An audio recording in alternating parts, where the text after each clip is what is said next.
Chaitanya Prabhu Vande Nityananda Sahoditam Sri Nandanandanam Vande Sri Radhika Charanadram Abhijana Smayuktam Vrinavana Manoharam Sri Guranga Nityananda Sri Radha Chandra Yadara Sivasi Gaurabhaktivinoda Hare Krishna Krishna Krishna Hare Hare Hare Rama Ram Hare. This is Kartik class 2025. Krishna Karnamrita, verse 62, finishing a purport. O Karuna Sindhu Krishna, will you save us from the burning fire of separation from you? O friend of the miserable, O supreme protector of your devotees, in spite of being absorbed in playing your flute, will you hopefully hear our pleas for mercy? Commentary continuing. This is citing the experience of Lord Chaitanya hearing the flute in Radha Bhav in Jagannath Puri.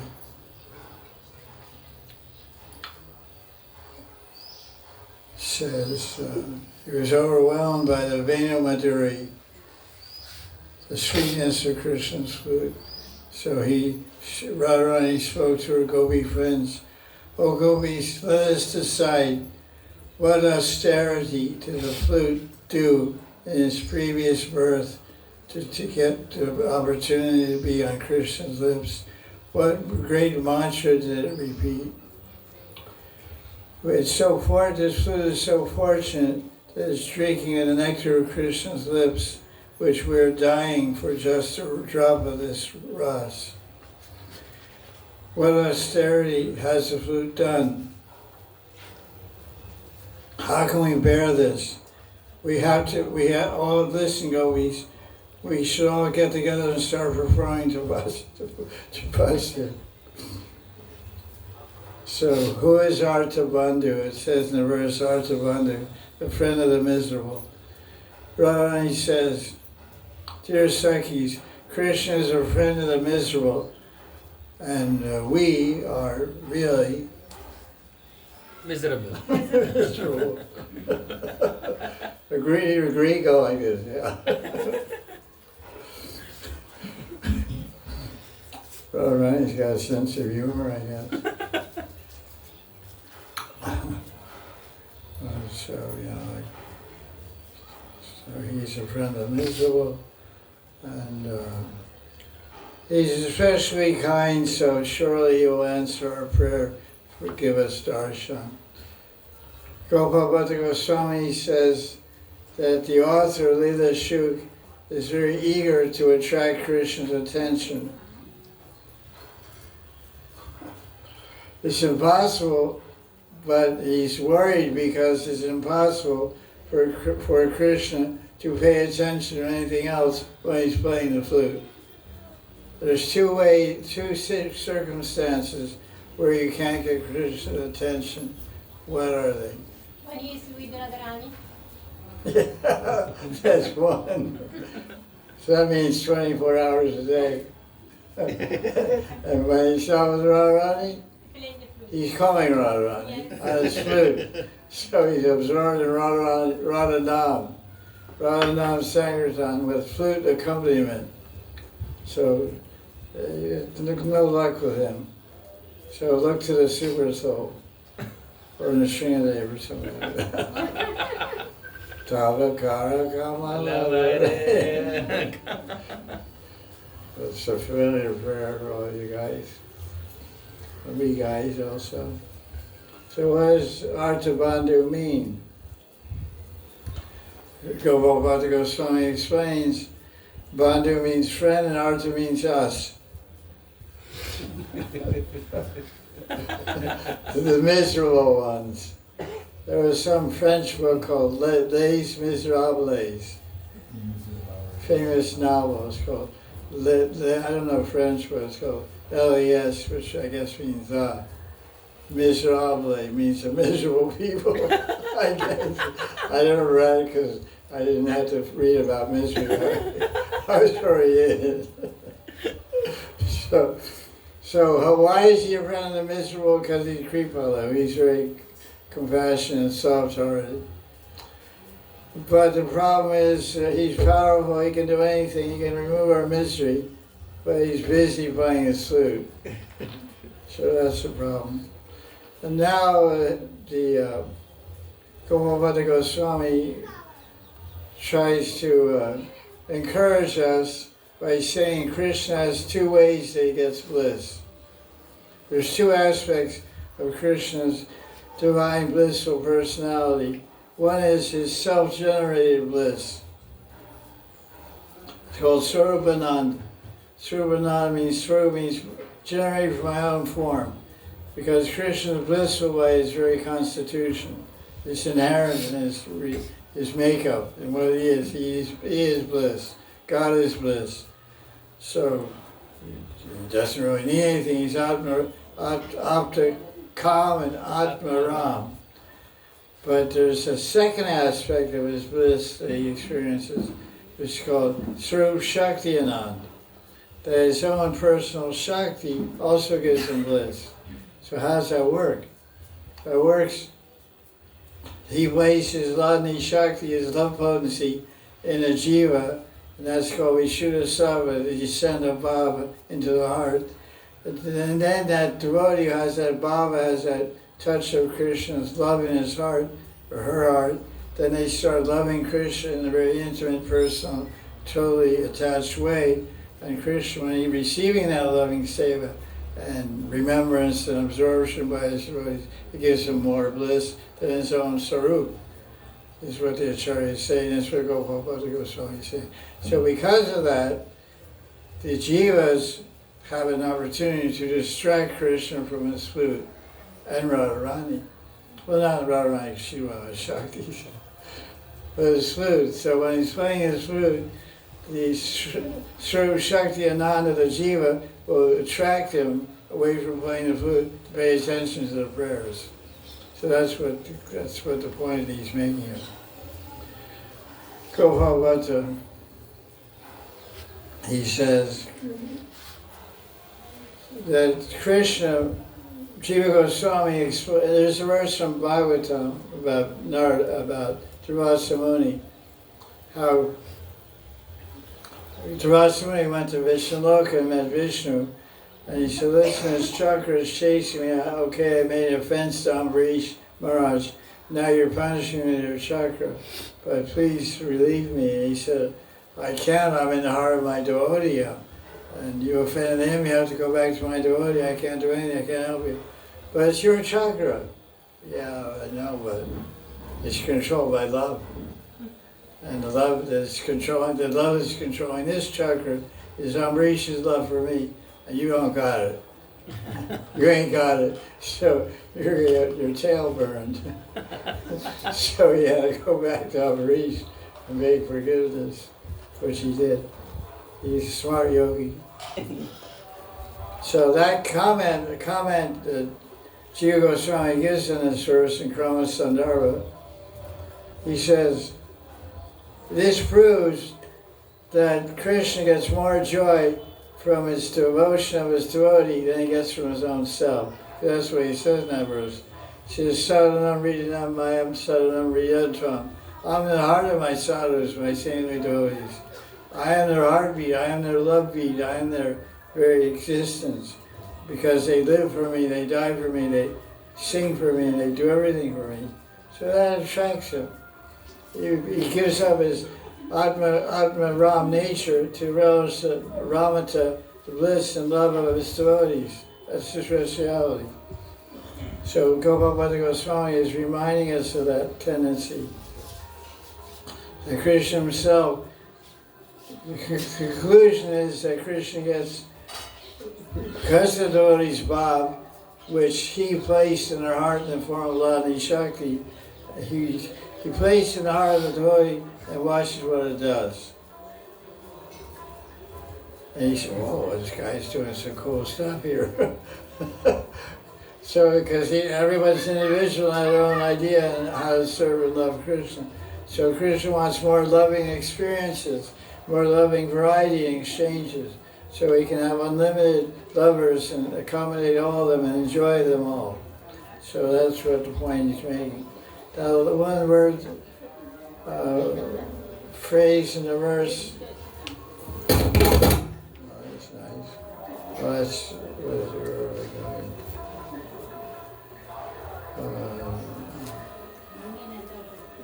Paripalya, Kripalya. Like we say Gopal. Gopal means protector. Pala means protector, maintainer, like that. So Paripalya means that Krishna indicates that Krishna is protecting and taking care of and fulfilling all the desires of his devotees. Paripala means to care in every respect. Pari means, like we say, Paribraja. Braja means to move all directions. Pari means omnidirectional movement. Paribraja. Then you go and teach bhakti, for example, you're Paribrajacharya. So Paripala means from all sides, from all types of calamities, from all sides, and in all phases of time, past, present, and future, Krishna will take care and fulfill the desires of every possible desire that arises in our heart. There's an amazing verse, which I wrote in my verse book, but I haven't memorized it. It's from Chaitanya Charitamrita. It says, Krishna's only duty is to fulfill the desires of his devotees. Very touching verse, very deep verse. Krishna's only activity is to carry out and fulfill the desires of his devotees. So I mean, what it does well, whatever category it is. Like what's that verse, second canto? Akama sarva kama va moksha kama tirena bhakti yogena yajeta purusampara. So Krishna says, you have no desires or all desires, I'll take care of it. So we don't need all Devata puja or any yogis and Agnihotra every morning at sunrise and all this stuff that creeps into the bhakti marg sometimes. In different quarters, people do different crazy things because they lose the Shraddha and Krishna Nam and Krishna's mercy. So they grab at straws when they should take the lifeboat of Krishna's mercy. So now we have verse 64, right?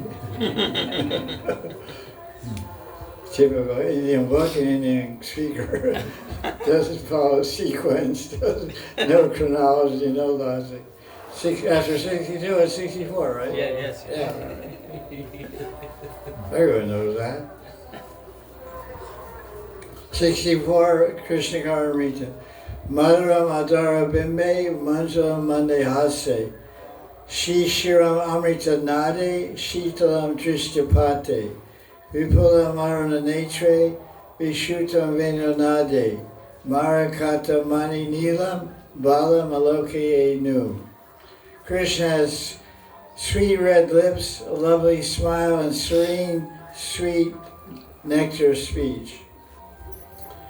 He has a soothing, comforting glance and wide, amorous eyes, and is famous for the flute. Vamshidhari, Krishna Murari, Tomabina Dukari, Apmujai, Swami Vajo. That's a Mirabai song. Krishna Murari, please, Dajamari, protect keep my shyness, keep me fixed and loyal and dedicated to you alone. Krishna Murari. So he's famous, Krishna's famous for having a flute in his mouth. Where is Krishna, what side of his devotee does Krishna tuck his flute in?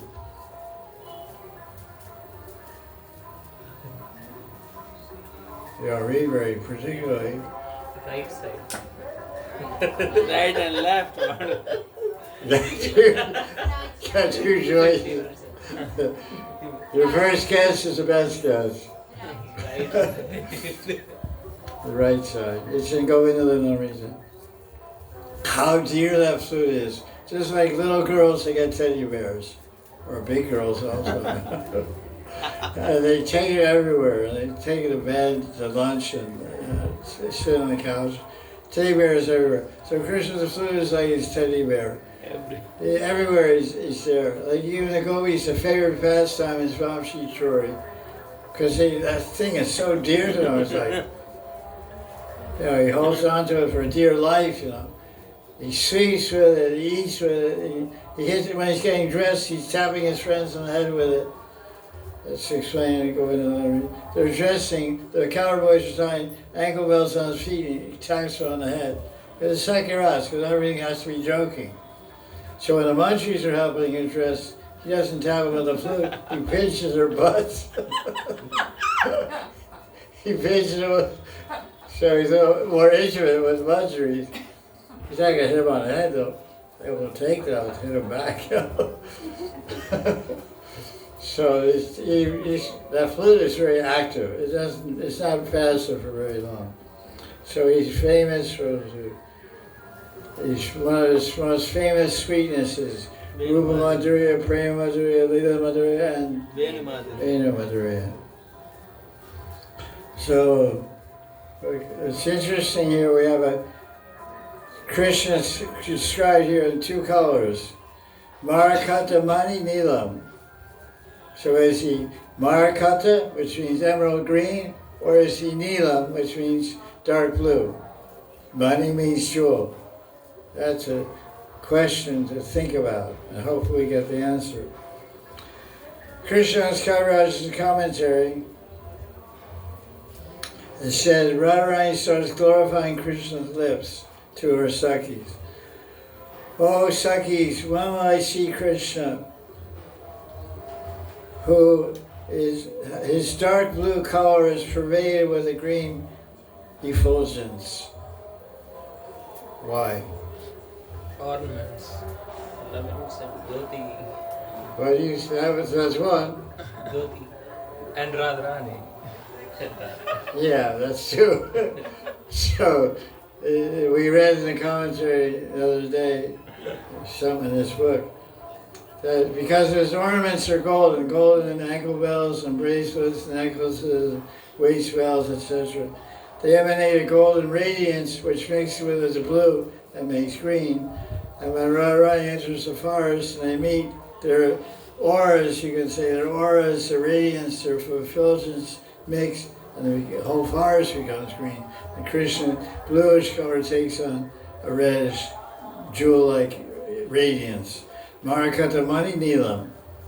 So that's what he's saying here. His red lips are so sweet, we become tempted in love, say all of us Braja gopis. Now the scene switches. We leave Radharani Vrindavan, we go to Jagannath Puri. So we have to change camera 2. camera 1 is Vrindavan, camera 2 is on site, live Puri correspondent Ramananda Roy and Sarvadamodar. They have a clip for us. We can see Lord Chaitanya. He describes Radharani's lips, or she, or he, or whatever you want to say. Mahaprabhu in Radha Bhav says, Krishna, your lips madden the hearts of everyone, especially me. I'm ashamed to tell you, but your lips are very impudent. They attract even men and make them want to kiss them. There's a very interesting purport, commentary in Rasalila chapter, or Venu Gita, I forget, the Sarta Darshini commentaries of Vishwanath Chakravarti in the Bhagavatam, 10th canto. He describes that when Krishna is playing his flute, it must be rasa dance, the Devis, and they demand their husbands, the Devatas, look, there's a party happening down in Vrindavan. I can hear the music up here. You hear? Yeah, I hear the flute, I hear the drums and everything. Let's go down, let's check it out. So they get in their push viman, their flower airplanes, and they fly down to Vrindavan. When they get there, their wives can see everything. They see Krishna and the gopis dancing.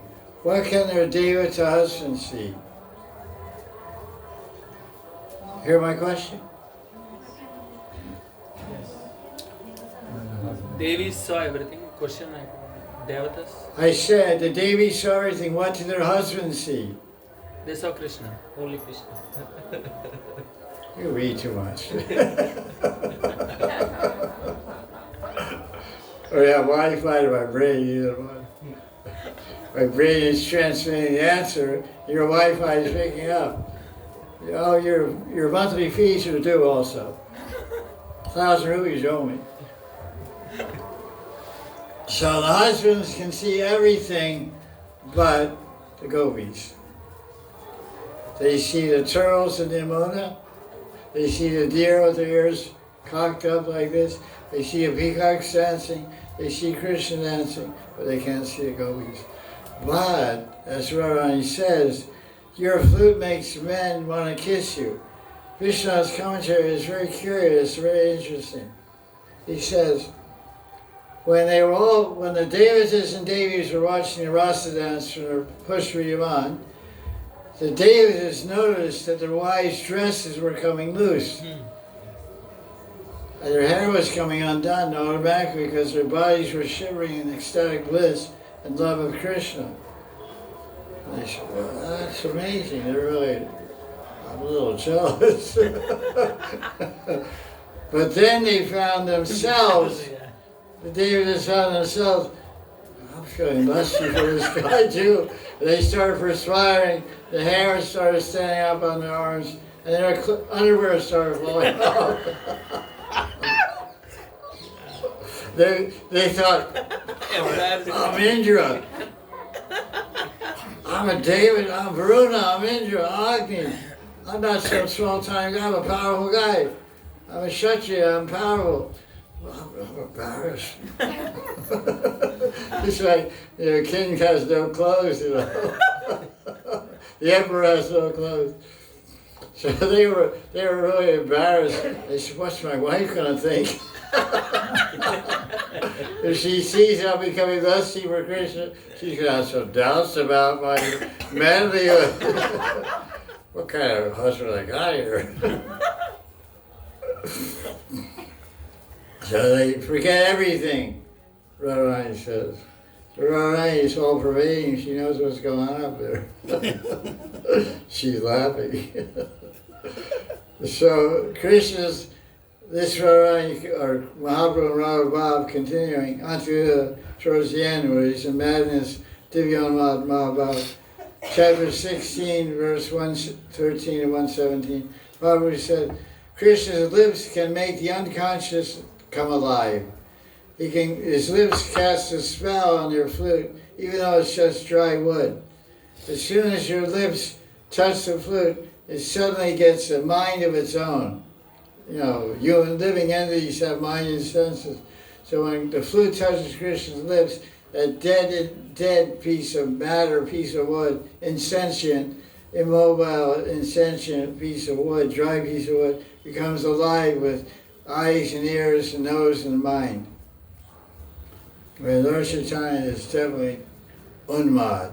Unmad means utammada. Intoxicated, crazy, completely. Uta means completely. Utammada means completely mad intoxication of prema. Pious prema, maha prema, Radha's prema. Now, Lord Chaitanya explains in Radha Bhav how Krishna's flute speaks to the gopis. The flute says, listen, gopis, I'm drinking the nectar of Krishna's lips. So, I dare you to try to get some. He's real male, real macho, real proud and puffed up, egotistical. I'm drinking all the nectar of Krishna's lips. So if you have any respect in you, if you have any self-respect, you should give up your shame and honor and fear and I shall step aside and allow you to drink the nectar of the flute. You got it? Yes. So what the hell? So goes, what the hell does this guy think he is? That's Lord Chaitanya speaking. Sri Chaitanya. So now that's the whole description of the flute, which is mentioned. Vishutam Venunadi. Vishuta means famous. I mean, Shruti means heard. In other words, heard about. Vishesh Shruti means you're especially heard about. I was like that in 2013. I was heard about all around the world at ISKCON. Vishuta Swami. Vishuta Vedunadi, not Vedunad. So Krishna is heard everywhere, which means famous. Everyone's heard about you because you're famous. So Vishuta means famous. But it's very practical. Sanskrit is a very scientific language. You're especially heard. Vishesh means special. You're a very special guy. Everybody heard about you. For being bad. For being good or whatever. Like our friend Dashi became famous among many jivas. Let's put it that way. That's enough. Everyone can understand. Who knows, who don't. He became famous for many jivas. That's nice. So now let's hear about that flute. We heard about the flute, and now we'll hear about Krishna's smile, which is described here.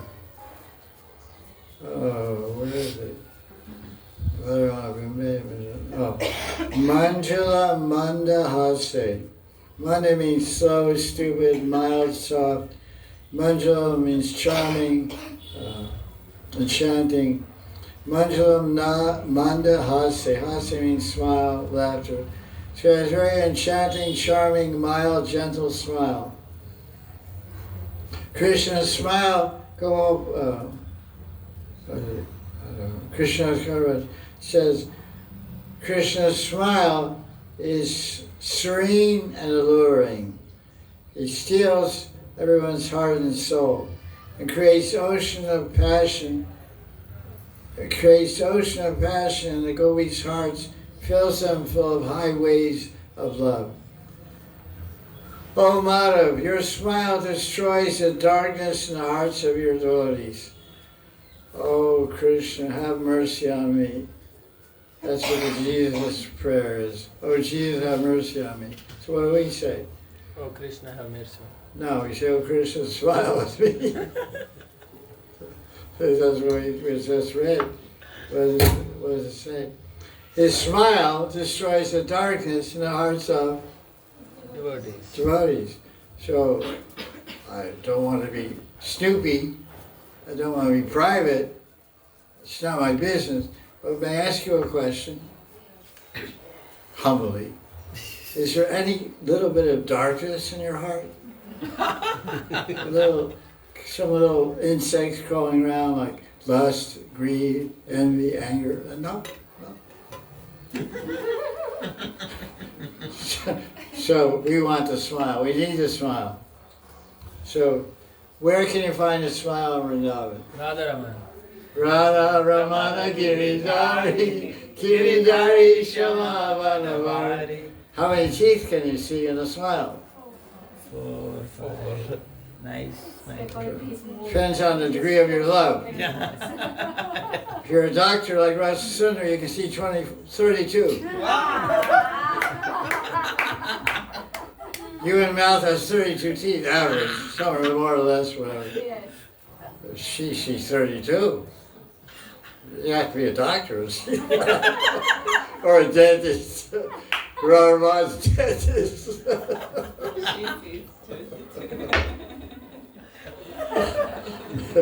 Jai Sri Radhe.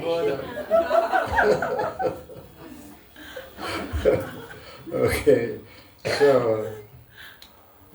so that's a good thing. His smile is radiant like the moon, and it gives me much pleasure. I guess that's Radharani speaking. Now Radharani says in Purvarag, Radharani says, when Krishna plays his flute, he's smiling. I want to ask you a question. Is there any time you heard that Krishna wasn't smiling?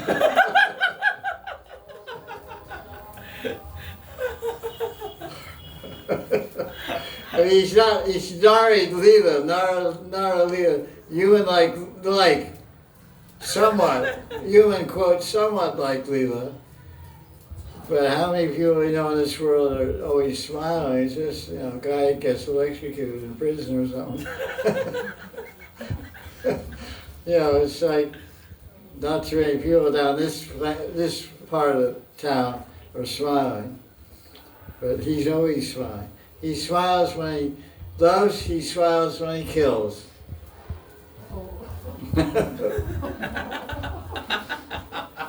He loves you with a smile, he hates you with a smile. Okay, dude.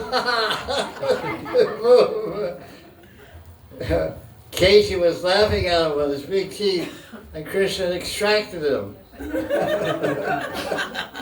He was trying to bite his tail, but bite Krishna.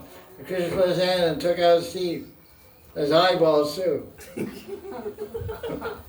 says his eyes popped out. So the guy was up. Boy. I like that, so good. Ristasura came to Radhakund to attack Krishna. He was snorting and all the noise that bulls make. Oh, falling to the ground, head down, red eyes, horns playing. And Krishna said, what is this guy? He's throwing a lotus flower and laughing, smiling. The guy's serious to kill Krishna. Like, what a joke. It's a funny way. He plays, the guy picks it up, throws it back. So now this water pot Leela Radharani. One day Radharani revealed her mind to Vishaka and said, whom did I see at the base of the Tamal tree? Seeing that beautiful person, I forgot to put water in my water pot.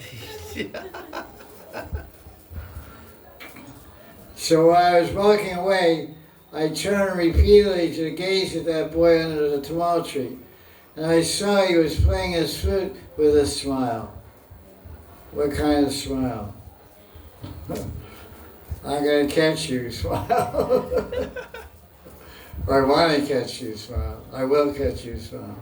I'm attracted, smile. I'm interested, smile. You know what they are. Ask any woman, ask any man. They got their repertoire of smiles. Right? So Krishna is up to his old tricks on the bank of the Yamuna, picking out girls. Like, it used to be the most dangerous place. It used to be, I don't know about now, but back in the 80s and 90s, up until 2000 or so, the most dangerous place in Vrindavan was Keshigarh, banks of the Yamuna. Keshigarh used to walk through this kind of palace there.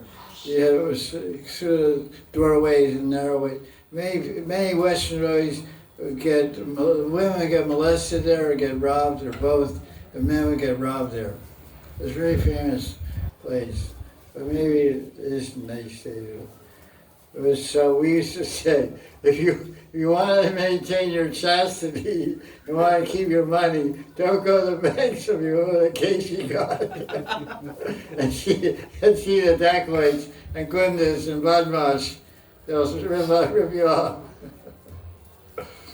So it's the reverse of Rupa Goswami's idea. Anyway, so now the water pot, so Radharani's showing Vishaka what happened.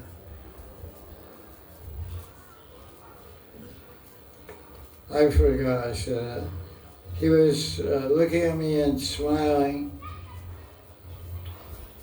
When I saw Sham under the tree, he was standing in threefold bending form in a beautiful cloud-like complexion. Oh, I was before that. And I turned around while I was walking to gaze at him. I saw he was playing his flute with a smile. That's what I said. So now Krishna, they describe Krishna's speech. Krishna's speech is described here. Shiram Amrita Nade. The sound of speech is nectar, very cool. Shishir means winter. That's name for winter season. Shishir means winter. Shishir means soothing, cooling, refreshing, pleasant speech. So, Krishna's speech is very cooling and refreshing. Every syllable casts a spell and hypnotizes all decent women. When we hear his speech, it acts like some sort of tantric mantra. It makes my heart day and night throb for him. I beat fastly for him. My heart burns all the time with restlessness. So Krishna's speech is full of love. It's like a mixture of honey and sugar and camphor. That's pretty sweet. Because camphor gives a fragrance, it gives a touch of special flavor, but camphor has the chemical quality to increase the intensity of sweet when it's mixed in a sweet. So when sugar, you make sandesh or some sweet, you put a little camphor in it, it becomes sweeter even without extra sugar. The taste is like that.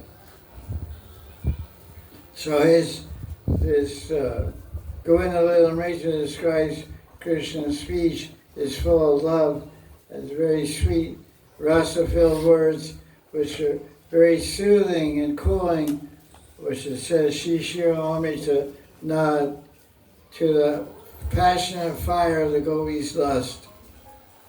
They're burning in their hearts. Now in Purvarag, Radharani describes the devastating effect of Krishna's glance.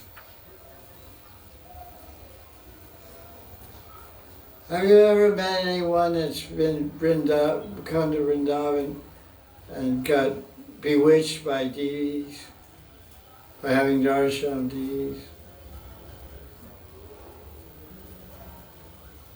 There are many people that come to Vrindavan, many people, yatris and visitors, and even, of course, devotees, that come to Vrindavan. They get bewitched, they become spellbound by certain deities. And they want to come back, they want to come back and see that deity again and again. They can't get the face and smile and eyes of that photography out of their mind and heart. The best example is Radha Vallabha. Radha Vallabha has very mystic black marble or granite eyes carved in the deed. And when you stand there and take darshan, it's like one of those special Italian artists where wherever you look at the painting, the Mona Lisa is looking at you or something, you know. You stand here, she's looking at you. Usually your eyes are looking one direction in a photo or a painting. But expert artists can make a painting in such a way that wherever you stand, the eyes are looking at you. This is an art technique. I don't know how to do it by lighting or something. I'm not an artist. But the Italian artists are famous, French and Italian artists are famous for this style. So Radha Vallabha, for my experience and other people I've met also, wherever you stand, he's looking right at you. Does anyone bewitched by Radha Vallabha's eyes? Nobody? You know who Radha Vallabha is? Yes, Guruji. By Bangi Bihari, near Bangi Bihari. It's established by Hidhari Vamsh, of the Hidhari Vamsh Sampradaya. Anyway, it's amazing Thakurji, and it's very old Thakurji of Vrindavan, established in 1600s. So it's one of the oldest Thakurjis. So the idea is that Radharani is describing the devastating power of that glance. Because I met one man, this fly won't let me go, that he saw Radha. That's how I got interested to go. But I never used to go to Radha. I go to Mount Bihari sometimes, on rare occasion. But this person I met went from New York City, went there. He was a professor, and he was doing some Hinduism study or something. Staying with that guy from, Srivats Goswami. He was staying in the Gare, whatever it's called, that ashram he has there, on the banks of the Yamuna by Keshigo, doing some PhD. And I met him, he said, "You been to Radha Temple?" I said, "Yeah." He said, this deity has hypnotized me. I'm not very much a big devotee, I'm a professor, but this deity, I'm being haunted by this deity. Everywhere I look, I see the face of Radha. He said, what do you think of that? I said, good, you're lucky. So what are you going to do about it? I don't know, but I have to come back. I'm definitely coming back to Vrindavan. I said, why? To see Radha. So when he said that, then I said, wait a minute, I'm missing something here. So then I started going to Radha. I got bewitched. So that's my personal experience. Everyone has their own things they experience. And so Radharani is saying that. She's kind of cursing herself. Why did I look at Shyam? After that, I lost track of day and night. I'm dying thinking about him. He's a great lover. He's my precious lover. He has such suggestive gaze and style of speech. I'm losing my self-control. Maybe turn a fan on or something. Turn a fan on. It's too many flies all over the place over here. Especially on this side, I don't know for some reason. This one.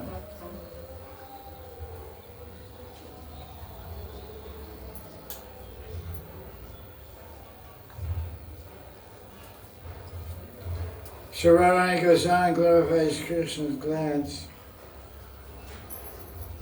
Shyam, you stole my heart with your sidelong glances. You stole my eyes with your beauty, and my heart moves on the ways of your youth.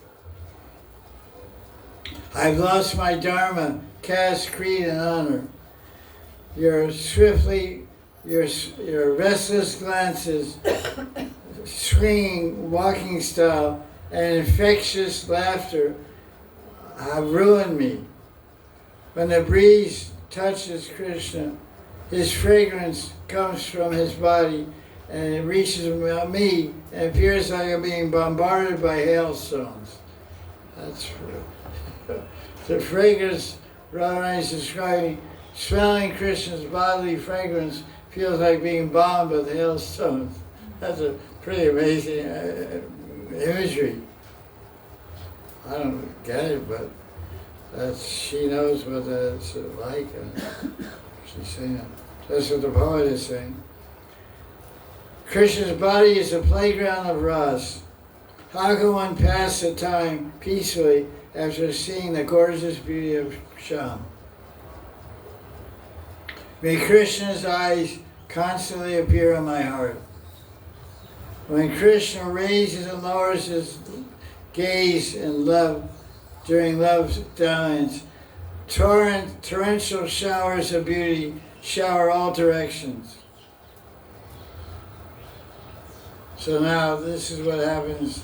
Now we go to Puri. Camera 1, put on pause. Open camera 2 in Jagannath Puri. Article 17. In Radha's Vav, Mahaprabhu says, is there any woman in the universe that Krishna, your flute doesn't attract? Your flute song is a tantric who binds the hearts of all women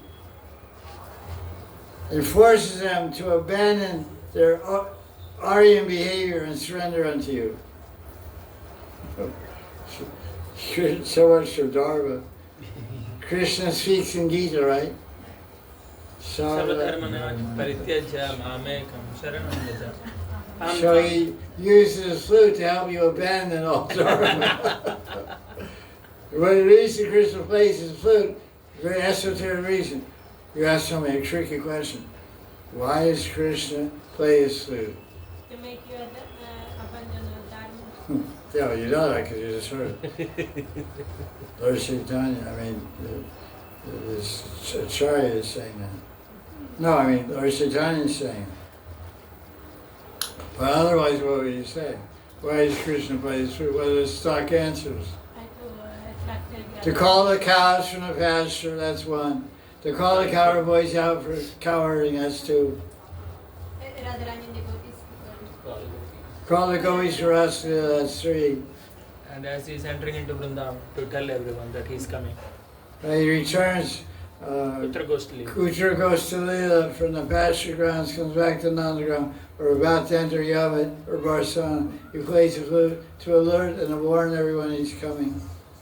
And he plays the flute for practice. Yes, yes.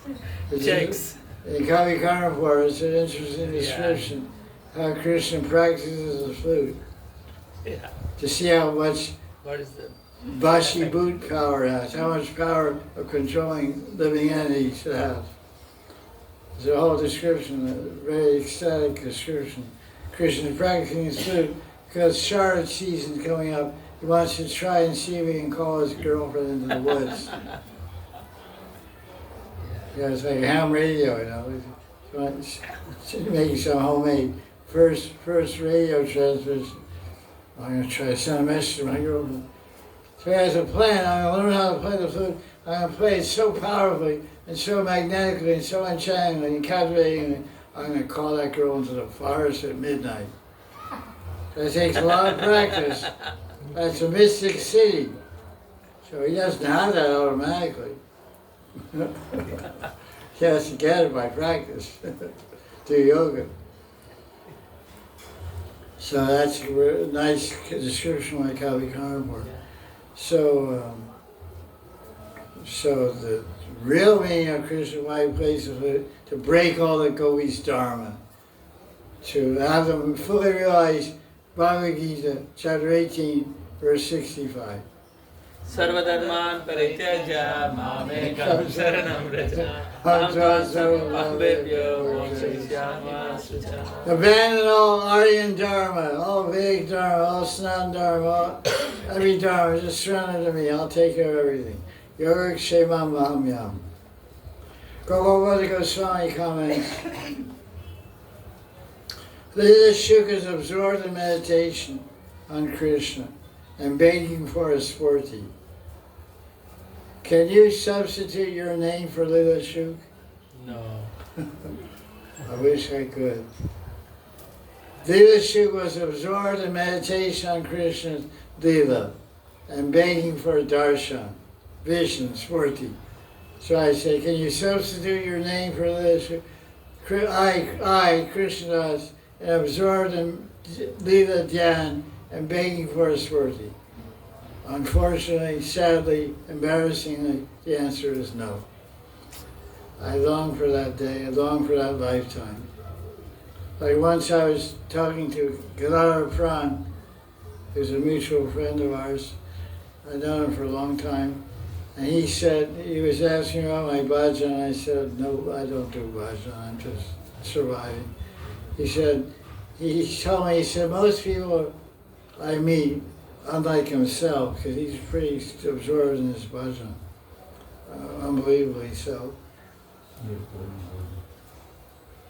But I know of him, and I've heard of him, and heard about him, and know directly from speaking to him. So he said most sadhakas, Raghunath Bhaktas practice, when you meet them, they say, I'm trying to do bhajan, so they'll be trying their whole life They never actually set aside the time or establish the proper mentality or abhiman and living circumstance of ashram or peace or isolation or whatever required. You know, living in Holy Dham or living somewhere peaceful alone or whatever. They never establish, they never get that time to really do bhajan. He said it's so unfortunate. So I say, at that time, it was 1988, or it was a long time ago. I said, pray for me. So I think you better keep praying. It's been a long time. If I meet him again, I'll have to get the same report, unfortunately. What time is it? 2 minutes. 2 minutes to 5. 4 minutes. Yeah, I'm tired. That's all right. I'll start tomorrow, 65, well, 64, right? Yeah. Okay, I just want to confirm. Jai Jai Sri Radhe. Jai Gurudev.